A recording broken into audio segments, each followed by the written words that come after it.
하나님 말씀 출애굽기 2장 1절로 10절 말씀입니다. 레위 가족 중 한 사람이 가서 레위 여자에게 장가들어 그 여자가 임신하여 아들을 낳으니 그가 잘생긴 것을 보고 석 달 동안 그를 숨겼으나 더 숨길 수 없게 되매 그를 위하여 갈대 상자를 가져다가 역청과 나무진을 칠하고 아기를 거기 담아 나일 강가 갈대 사이에 두고 그의 누이가 어떻게 되는지를 알려고 멀리 섰더니 바로의 딸이 모욕하러 나일강으로 내려오고 시녀들은 나일강가를 거닐 때에 그가 갈대 사이의 상자를 보고 시녀를 보내어 가져다가 열고 그 아기를 보니 아기가 우는지라 그가 그를 불쌍히 여겨 이르되 이는 히브리 사람의 아기로다. 그의 누이가 바로의 딸에게 이르되 내가 가서 당신을 위하여 히브리 여인 중에서 유모를 불러다가 이 아기에게 젖을 먹이게 하리이까.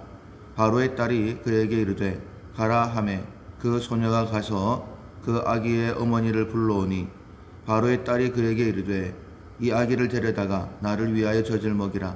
내가 그 싹을 주리라.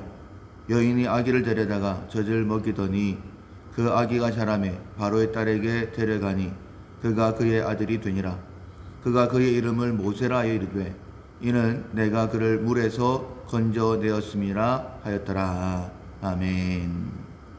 부모님과 선생님의 말씀을 귀담아 듣는다라는 제목으로 함께 은혜를 나누겠습니다. 이를 우리가 훈련하고 있는 품성은 지혜입니다. 실천상 오늘까지 5가지인데 주님을 경외한다, 하나님의 말씀을 사랑한다, 하나님의 관점을 본다, 하나님의 방법을 적용한다, 부모님과 선생님의 말씀을 귀담아 듣는다입니다. 지혜는 하나님의 관점에서 상황을 보고 반응하는 것입니다. 하나님의 뜻을 알기 위해 가장 기본은 먼저 말씀을 들어야죠. 하나님께서 직접 말씀하실 때는 아주 특별한 경우이죠. 대부분의 경우는 대언자를 세우시는데 성경이 기록되기 전에는 구약시대에는 선지자를 통하여 신약시대에는 사도들을 통해서 말씀을 하셨습니다. 아모스서 1장 1절에 보면 아모스가 이스라엘에 대하여 이상으로 받은 말씀이라 이렇게 받았다라고 이렇게 기록되어 있고, 빌립보서 1장 1절에 보면 그리스도 예수의 종 바울과 디모데는 그리스도 예수 안에서 빌립보에 사는 모든 성도와 또한 감독들과 집사들에게 편지하노니, 바울과 디모데가 기자가 되어서 하나님의 말씀을 증거하고 있는 것을 봅니다.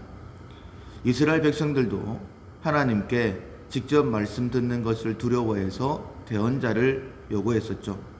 출애굽기 20장은 십계명이 기록된 말씀입니다. 하나님께서 십계명의 말씀을 주실 때에 18절 이하에 보면 이렇게 말씀하고 있습니다. 무 백성이 우레와 번개와 나팔 소리와 산의 연기를 본지라. 모세에게 이르되 당신이 우리에게 말씀하소서 우리가 들으리이다. 하나님이 우리에게 말씀하시지 말게 하소서 우리가 죽을까 하나이다. 하나님의 말씀을 직접 듣는 것이 굉장히 두려워서 모세에게 대언자가 되어줄 것을 요구하고 있습니다. 지금도 대부분의 경우에는 대언자로 말씀을 하시는데 첫째는 부모님입니다. 그리고 선생님을 통해서 말씀을 하시죠. 하나님께서는 출애굽의 지도자로 모세를 준비하셨습니다. 2절에 보면 그 여자가 임신하여 아들을 낳으니 그가 잘생긴 것을 보고 석 달 동안 그를 숨겼다라고 했는데, 잘생겼다라는 것은 장차 큰 일을 할 것 같다, 하나님께서 귀하게 쓰시겠다라는 그런 의미가 포함되어 있습니다. 그런데 그 당시에 남자아기가 태어나면 다 죽이라라고 바로 왕이 명령했었죠. 그래서 석 달을 숨기고 더 이상 숨길 수가 없어서 갈대 상자를 만들어 모세를 거기에 누이고 갈대 숲 사이에 띄워놨다라고 말씀하고 있습니다. 그런데 하나님께서 바로의 공주를 통해서 모세를 구원하시죠. 그래서 모세가 모세라는 이름을 갖습니다. 물에서 건짐을 받았다. 이것 역시 하나님의 은혜입니다. 만약 하나님께서 공주에게 긍휼의 마음을 주시지 않았다면 물에 빠져 죽었을 것입니다. 그러나 물에서 건짐을 받았다 할지라도 말씀을 들어야 하나님의 뜻을 알고 사명을 감당할 수 있을 텐데 바로의 궁에서 어떻게 하나님의 말씀을 들을 수 있을까? 모세를 위한 특별한 대언자를 주셨는데 바로 엄마 요게벳입니다. 요게벳을 유모로 모세 곁에 있게 하시고 하나님의 말씀을 듣게 하신 거죠. 7절 이하에 그의 누이 미리암이 바로의 딸에게 이야기를 합니다. 내가 이 아기를 위하여 당신을 위하여 유모를 불러올까요? 누가 봐도 불러오는 것은 아기의 친엄마일 것이다 라고 추측할 수 있을 것입니다. 그런데 허락을 해줘요. 거기다가 품삯까지 주면서 생각해보면 정말 특별한 하나님의 은혜입니다. 당시에는 5살에서 7살 정도까지 젖을 물렸는데 그때까지 모세는 친엄마였던 요게벳의 품에서 자랐고 그 후에야 공주에게 가서 아들이 되었다라고 말씀하고 있죠. 왜 이런 은혜를 연속적으로 행하셨을까? 그 이유는 요게벳을 통해서 하나님의 말씀을 듣게 하시기 위함이었습니다. 잘생긴 아이, 장차 하나님의 큰 일을 할 것이다라고 기대하면서 석 달을 숨겼어요. 왕의 명령을 거역하고.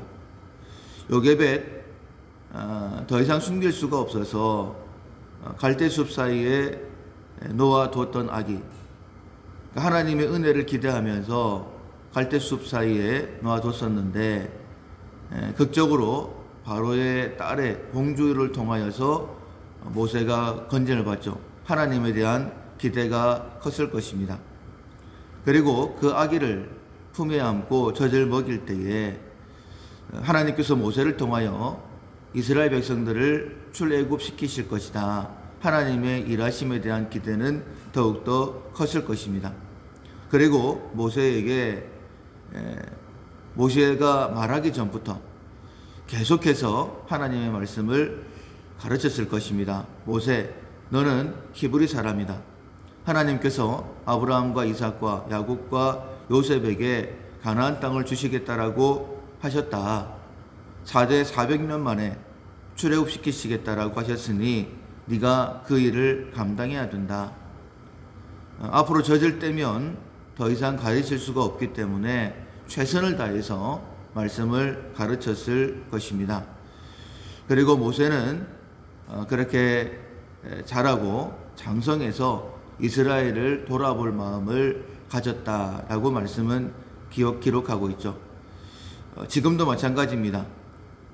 하나님께서는 부모님을 그리고 선생님을 말씀의 대언자로 세우셔서 하나님의 백성을 바로 깨닫게 하시고 생명의 길로 인도하기를 원하십니다. 그렇다면 부모된 자로서, 선생된 자로서 가장 중요한 사명은 하나님의 말씀을 가르치는 일입니다. 어떻게 해야 될까? 먼저는 하나님의 말씀을 부모가, 선생이 먼저 받아야 됩니다. 그리고 최선을 다해서 그것이 자신의 첫 번째 사명인 줄로 알고 가르치는 것이죠. 대언자로서의 사명을 감당하기 위해서는 자신이 먼저 말씀의 대언자로 세우신 자신의 부모님과 선생님의 말씀을 귀담아 들어야 합니다. 요게벳 말씀의 대언자로 세우심을 믿었고 자신이 부모님께 받은 말씀, 선생님에게 배운 말씀을 최선을 다해 가르쳤습니다. 그 결과 모세가 출애굽의 지도자가 된 것이죠. 꼭 기억하고 훈련합시다. 우리가 말씀의 대언자입니다. 대언자가 되기 위해 자신의 대언자로 세워주신 부모님의 말씀, 선생님의 말씀을 먼저 들어야 됩니다. 물은 흘러갑니다. 정확하게는 물은 밀려서 흘러가는 것입니다. 대언자에게 가르침을 받고 대언자가 되어서 말씀을 가르치고 자녀가 대언자가 되고 이렇게 계속해서 하나님의 말씀이 흘러가게 되어지면 나 자신도 지혜로운 사람, 그리고 나를 통하여 내 가정이, 그리고 우리가 속한 공동체가, 그리고 계속해서 하나님의 말씀이 흘러가게 되는 것이죠. 즉 믿음이 흘러가게 되는 것입니다. 이런 지혜로운 사람, 그리고 지혜로운 공동체를 세워가는 우리 모두가 될 수 있기를 주님의 이름으로 축원합니다. 아멘.